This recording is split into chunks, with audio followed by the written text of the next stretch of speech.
Jasmine Crockett, you know, the one that responded so vigorously when they was talking about their eyelashes and all of that stuff and whether or not they was being ghetto, and AOC wanted to join into the conversation. Yeah, she said it's all hands on deck. All hands on deck. We got to be objective, so we got to get her perspective. Make sure you hit it. I can't stand MSNBC. I can't stand MSNBC more than I can't stand CNN.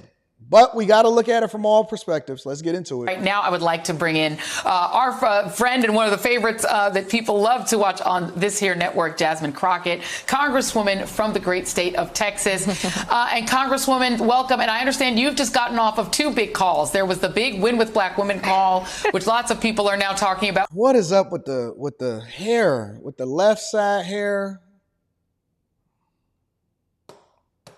Shout out to my ladies. Shout out to you. Listen. We evaluate all news anchors, and so we want to see what's being presented to us. Let's continue. Which busted its capacity. So Black women uniting for Vice President Harris, but also with the Vice President. Do you want to tell us anything about that call with the Vice President? So just so that everyone is clear, I was never one of those leaky people. So no, I have nothing to say about my phone call with the vice president, other than what I'm sure the American people already know, which is that I stand 10 toes down with Vice President. So ghetto, so hood. American politics have devolved so much. Listen, I don't care how well they speak. I don't care how cute they are in the face, because Jasmine is pretty cute. I'm not going to sit here and say that she doesn't have a purpose, that she can't absolutely be leveraged and used in a certain way as far as what's beneficial to a husband or something like that. Oh, of course, she's a cute girl. She has pretty teeth. She got her lips done and everything like that. Eyelashes, I don't know, hair, we can't tell. That's not even important with this conversation. Ghetto, I stand 10 toes down with my girl. Man, shut up, bro. We don't have no professionalism. We don't have no decor. We don't have no couth to us. You know what I'm saying? Just the first thing that you say on MSNBC, and you're a congresswoman, is I stand 10 toes down. I ain't one of them leaky people. Basically, translation, see students' perspective. I'm not a snitch. And I'm holding down my peoples. Might as well have been in the Kendrick Lamar video while she was Kamala Harris to become the next president of the United States. I made it very clear very early. If Joe is out, there is only one person that I will be working for. So this idea of throwing out Joe Manchin and all these other people, listen, if y'all decide to go any other way, have fun with that. But the only person that I will get out there and break my back for and campaign for and believe in, who is capable and qualified, is Vice President Kamala Harris. Y'all know that politics is so horrible. It's so horrible. It's so nasty. It's such a nasty business. Anybody that is a reasonable person, it's either one or two ways that this goes if you ever want to get into politics. Either you truly believe and you're willing to make the sacrifice for your own well-being in order to get into politics and make a change. You truly believe in it until you don't anymore because you get to see what's happening behind the curtain. Or you just a dirty power play type of person. I just believe that most politicians is not going to make it into the kingdom of God. It's impossible, almost impossible for a politician to make it, man, because it's such a dirty game. I believe that she already staked her claim on who she was aligning with in the first place, and they just playing in our face, man. They just playing in our face. You mentioned Joe Manchin. I can now confirm that, and it was said apparently on ABC, the great Donna Brazile, our good sister, former head of the DNC, she has confirmed that she did get a call from Senator Joe Manchin to inquire about the nomination. I will note for our audience, of course, that he did leave the Democratic Party, so you're right, they're gonna get them not clear lashes how he would do that, but she did remind him that you would actually have to be a Democrat to do that. So she said she's not sure what he was thinking, but he did make that inquiry. They so excited. I'm so excited.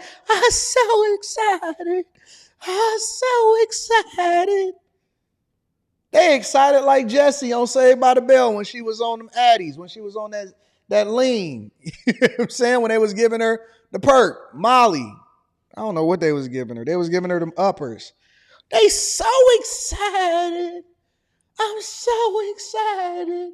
They are so elated at the possibility of there being a woman of color, because I didn't even know that she was claiming to be black. I thought she was claiming to be Indian. That a woman of color is going to become possibly the nominee, especially at the Democratic National Convention, which I can't wait to cover, the same way that we covered the Republican National Convention. They can't wait to get this woman up there to try to use the whole black trope, the woman trope, the diversity, equity, and inclusion, the identity politics. Somebody tell me, somebody, one person, anybody, what has Kamala Harris done in the last 4 years outside of failing as the border czar? What has Kamala Harris done? Thank you for the super chats. I'm going to be reading that shortly. What has she done that actually would warrant or would put her in the position to be looked at as somebody that can compete against Putin, Kim Jong-un? What has she done that would lead you to believe, outside of advertising and advocating for the alphabet community in African countries that don't want her there, what has she done that actually would lead you to believe that she's a viable candidate and a person that you would want to vote into the president's office? Honest to God. And listen, not only that, think about it like this. You may get two women back to back. Two women. One as the presidential candidate and then one as their vice president running mate. Do you think that she would ever pick a man? I'm betting, and I could be wrong about this, I'm betting that you get two women running, one as her running mate, because there's no way that she's going to pick a man. I think that it's the Michigan governor. You got a lot of different people that's on the slate, but all the women are the ones that's jockeying for a position to run as a running mate. Let's just talk about, because you've been one of the members who's been very clear that the push to get Joe Biden to stand down was not something that your constituents were in support of. I know that we were both in New Orleans. And I think we both spoke to a lot of civilians, black voters who were very angry about it. And I think you agreed with some of them in some ways. What do you make of how this process played out? And are you confident that there is no way to stand in the way of Vice President Harris being the nominee? It seems like she's getting all these state party endorsements. I am not confident. I will be working and working and working, as you mentioned. Pink, I got you, there was Pink. the other call with Win with Black Women, which is actually still going on right now. I have been in touch with those delegates that have pledged themselves to President Biden in my district. We are in the process of contacting all of the Texas delegation.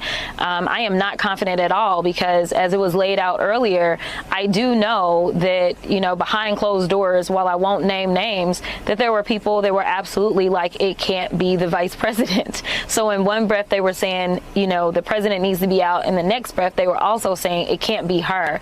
And so it was one of the reasons that I was very fearful that we would end up falling into this trap of chaos, which, we have done a really good job in the House of making it clear that the chaotic party is the Republicans, as we've watched them perform as straight up clowns this entire, year and a half. So the fact that we would eat our own was really disappointing, especially since I know that it wouldn't be kind of this smooth transition over to the other person that is on the ticket, which is the vice president.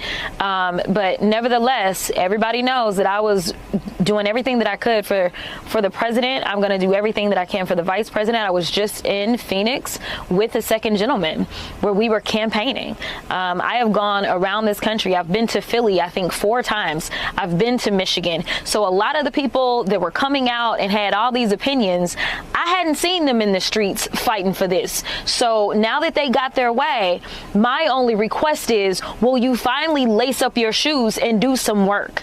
You know, if it was the president that was the problem, then fine, get to work. But we have to win. I mean, I appreciate you, Joy, at all times.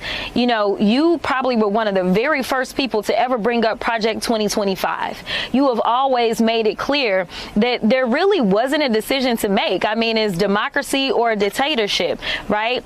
It's a family man or a felon. Like, you made like the choice very clear, but seemingly some people were struggling with that. And, you know, I can tell you that. You mean the family man who got a son that allegedly was bringing coke inside of the White House? I know this vice president. I know her heart. The fact that I did get a phone call from her, I'm just a freshman member of Congress, y'all. But it tells you the type of person that she is. And I can't really say that I know for sure that I would be here today without the inspiration of Kamala Harris, which I was able to share with her soon upon me being sworn in. The fact that as a young black female lawyer, I looked to her when she first became an elected prosecutor in the Bay Area. And let's not go over, oh man, we got a whole 4 months to go over her record in the Bay Area. In the Bay Area, prosecutor in the Bay Area, oh man. Oh